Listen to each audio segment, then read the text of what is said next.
Nobody can deny that Sea of Thieves has been in a bit of a contentious state recently.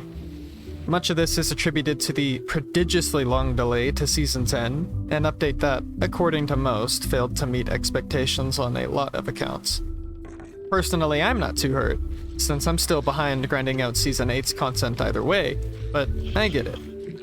Furthermore, we have other big drama pieces that were introduced this season, such as the very controversial removal of quick swapping while double gunning, the Safer Seas debate, reworks to popular sail trims, supposed 9 out of 10 hit registration, and of course generally subpar server performance amidst all of it. I'm here to put down my thoughts, and indulge in the terrible hobby of sharing my opinions on the internet.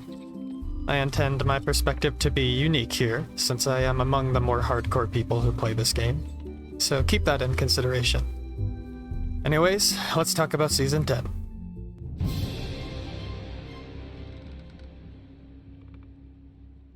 So I'll actually just start with the tea here and address the controversy before everything else. And Safer Seas seems like a good starting point, as I still hear about the complete cesspool of opinions cycling around on social media because of this feature. I will just say it first and foremost, I don't mind Safer Seas. I see why, from a business standpoint, it was a prerogative for the developers to introduce this sort of feature. However, I was still among the skeptical who sort of just went, huh? When this feature was first announced. And that being said, I definitely understand much of the concerns people have, which I will address here in a pros and cons list. Looking at pros, families are now in control of how younger children are introduced to the game, which is good in a product that has Disney backing and marketing. And let's be honest here, this is now a Pirates of the Caribbean story game to some, whether you like it or not. Content creators are given a tool to produce specific videos without inconvenient interruptions. Can't complain there. New players have a less overwhelming space to learn the game. And this is important as objectively the game has gotten much more difficult and complicated since launch.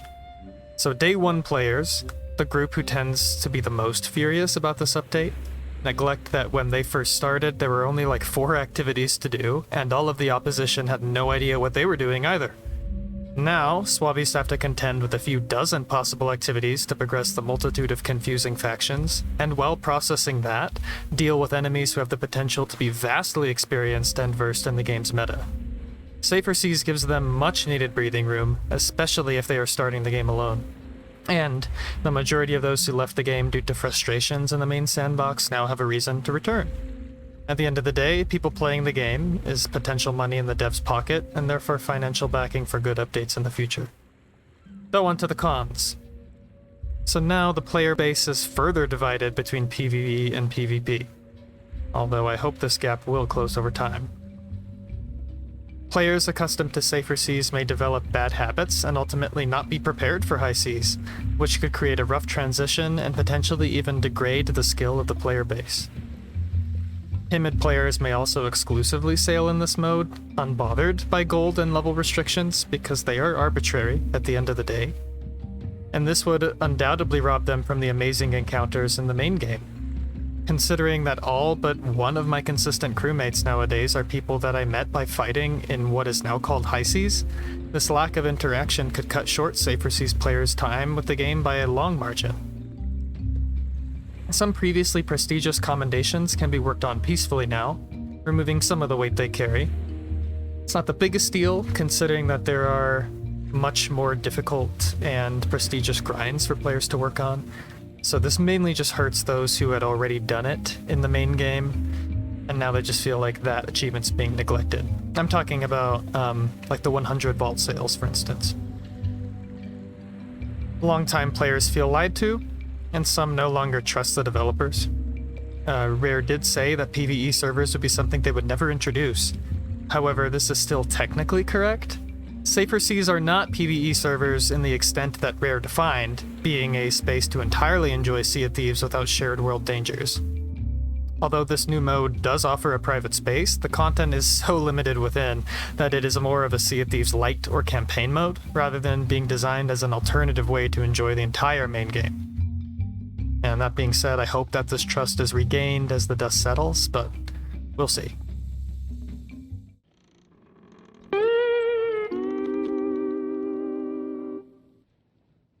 And here we go. This is another feature that I wouldn't care much about if it were implemented well. Wanting to, quote, level the playing field is a respectable balance change in theory, but the way Quickswap was removed hurt the game in practice. See, the reason developers wanted Quickswap to be removed was to create a consistent experience while using double guns between those who did and didn't know the exploit. That way, in gun duels, it comes down to who can hit their shots better, or whose shots actually register, rather than who can fire faster. And that's fairly reasonable, I understand this desire. However, the way that quickswapping was disabled created a ton of jank in the way that double guns operate. So now sprinting in between shots, which is a very ingrained gaming habit to evade damage and reposition before your second attack, accidentally ends up punishing players by slowing down the wield animation. And now, there is this extremely frustrating bug that locks both your guns into a broken, unusable animation that can also occasionally occur. And this is the annoying part. Game balance aside, Rare took a feature that mostly worked well and felt smooth to play with, and just made it a chore to work around. Further still, it seems like they are playing favorites around swordplay, as the smooth gameplay gimmicks that went well with quickswapping still apply to the sword, allowing for much fairer feeling combat.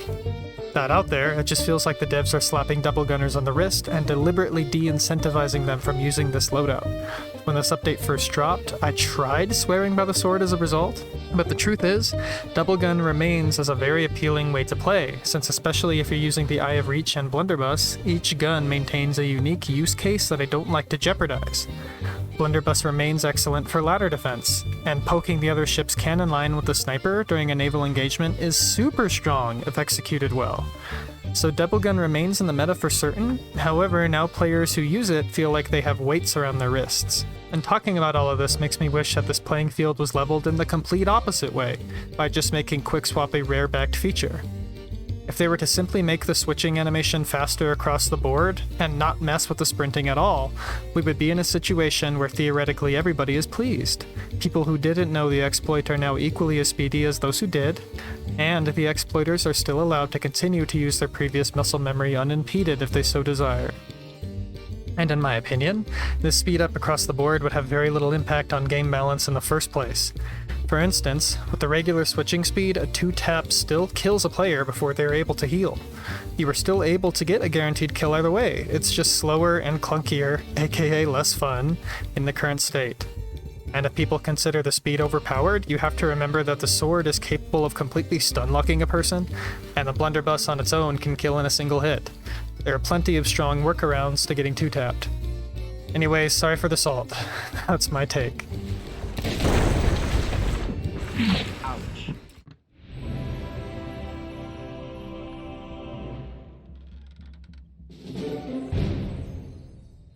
The sail visibility changes, i.e. really just the nerfs to the Dark Adventurer ones, were a long requested and welcome change, in fact.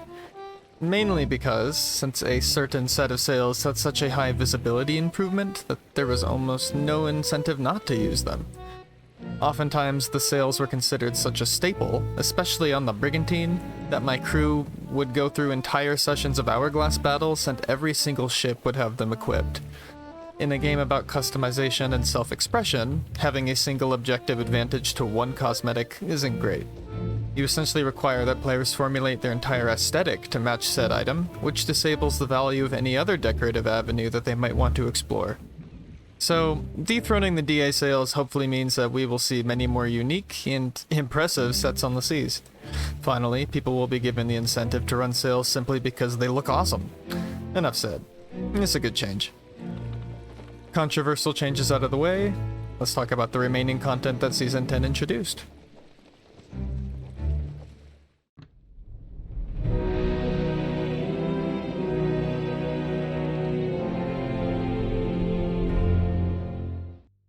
I like this voyage a lot, with the caveat of when it works as intended.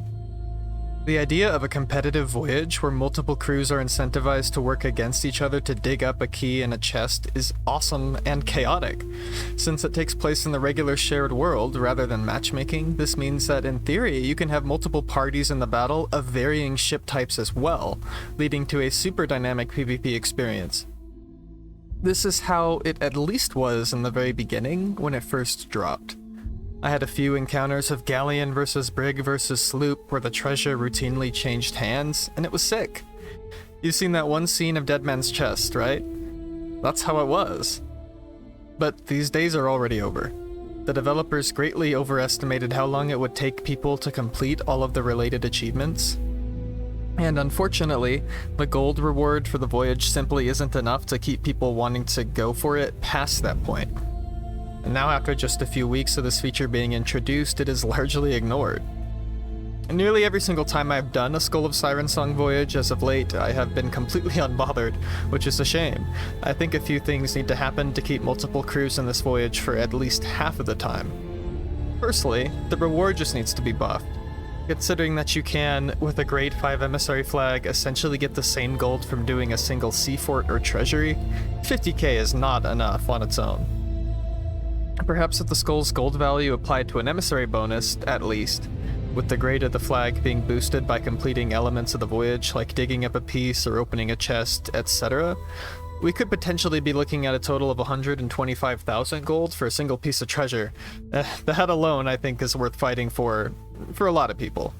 With this added gold, however, it would be needed to make the voyage rarer as a result, but that's something that would also definitely make it more contested. Also, we could finish up the ship set, and maybe even add a weapon or equipment set as well, tied to completing even more related commendations. And these could get rather interesting, and maybe even tied to the hourglass feature as well for some ultimate PvP experiences. For instance, you could have an achievement for completing the voyage while being susceptible to a faction invader, and an even more difficult one for fending off an invader while you have a Siren Song treasure on board, and give these grades, requiring a similar 30 completions to close out. And with the added treachery of the hourglass, you have potential to keep people working for a while. And considering that the servers are operating at a lowered ship capacity at the moment, I'm sure Rare could do some work and make it so that invasions are even more common, so crews don't have to just sit and wait for so long with the skull on board just for the sake of the grind. There can be some other interesting commendations tied to the skull's nature as a weapon as well. Simply, there could be a rather grindy one requiring players to kill a certain amount of skeletons with the skull's breath.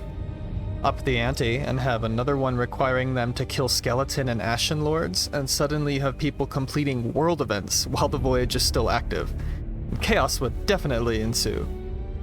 If this avenue is further explored, however, maybe the skull's breath would need to be an unlimited resource, as it has the added downsides of being marked on the map and literally cursing your ship on top of that. Overall, I think this voyage is an excellent tool that absolutely needs to be expanded on in the future, potentially leading to some of the game's most interesting combat, if given the proper love. Guilds. The formation of petty pirate guilds. Guilds are, as they stand, pretty okay. They're not an extremely exciting or game-changing feature, but I think they're fine. The game is better off with them than without, at the very least.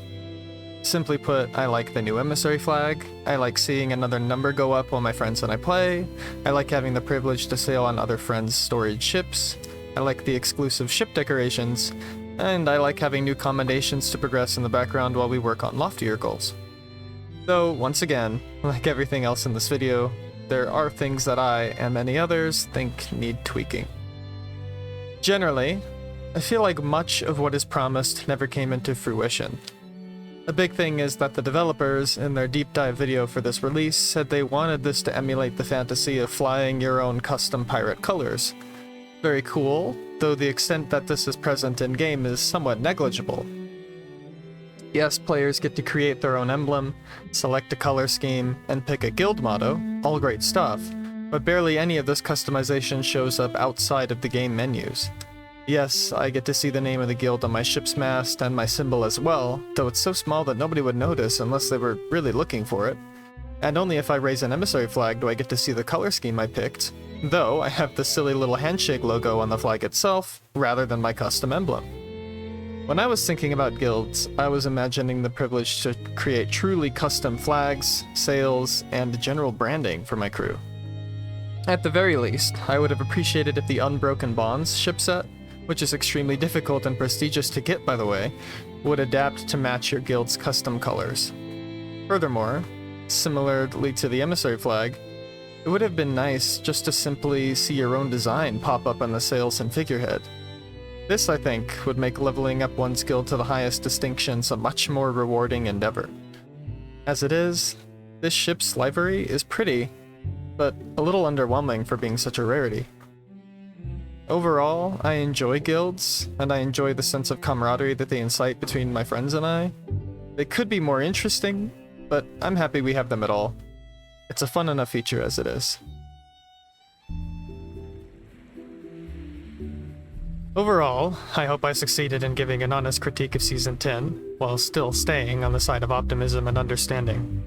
Since this game's community is so extremely opinionated, I definitely expect to see a lot of negativity in the comments, completely thrashing the developers. In which case I say, please don't. This was an undoubtedly bad year for the game, but at the end of the day, none of us know exactly what's going on in the studio, or what challenges the developers have to face. This is a half-decade-old game, made to be supported by last-generation hardware and a framework of ancient, overstressed servers. Just for those reasons alone, I imagine that this game is a self-compounding headache to work on every day, where the more that they add to the game, the harder it is to untangle the knots. Furthermore, these updates are free. It's obviously fair to criticize, as it makes the game better, but insulting the developers over not delivering exactly what you want for a free update is plain entitlement. Just keep that in mind. Anyways, thanks for sticking around and listening to my rambling. If you disagree, please feel free to share. Either way, let's hope that 2024 will be a better year for our beloved pirate game.